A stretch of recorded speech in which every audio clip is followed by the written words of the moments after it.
La combinaison d'éléments est une réaction d'oxydoréduction simple que nous allons voir ici avec son inverse, la décomposition en éléments.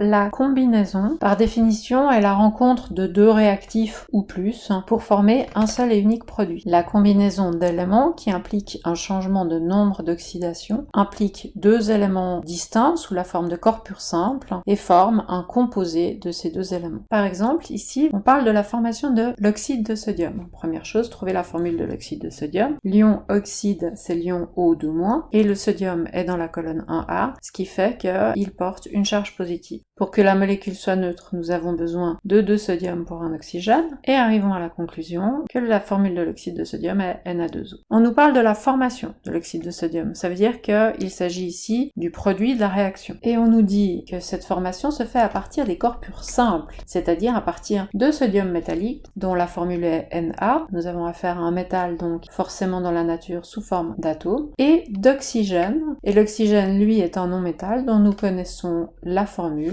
O2. Restera bien sûr à équilibrer cette équation. On va partir avec la molécule la plus grosse, celle de droite. Nous avons donc alors une fois 2 sodium. On va devoir mettre un 2 devant l'atome de sodium. Et puis nous voyons que ici nous n'avons qu'un oxygène. Or, nous ne pouvons pas prendre un seul oxygène puisque ceux-ci sont fournis par 2. Nous allons donc devoir retravailler notre problème en repartant cette fois avec un 2 devant notre oxyde de sodium. 2 fois 2 sodium, j'ai cette fois 4 sodium et 2 oxygènes. Voici mon équation de combinaison équilibrée. La réaction inverse de la réaction de combinaison, c'est la décomposition. Nous avons cette fois un réactif qui va se décomposer en plusieurs produits. Un exemple simple qu'on a vu, c'est la décomposition en éléments d'un corpus composé, qui est une réaction qui implique un changement de nombre d'oxydation forcément. Et donc à nouveau, pour ce type de réaction, on va estimer que vous pouvez, à partir d'un énoncé, donner une équation de réaction. Par exemple,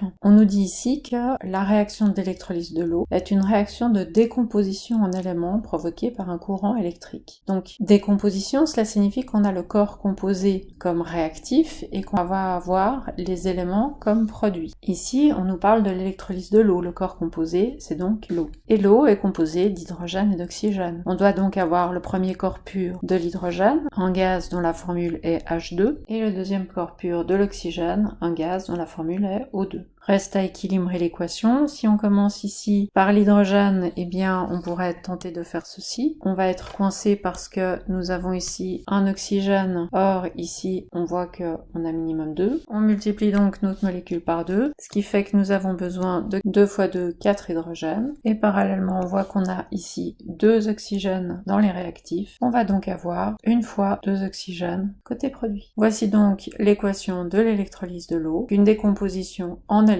de l'eau, donc 2H2O qui donne 2H2 plus 1O2.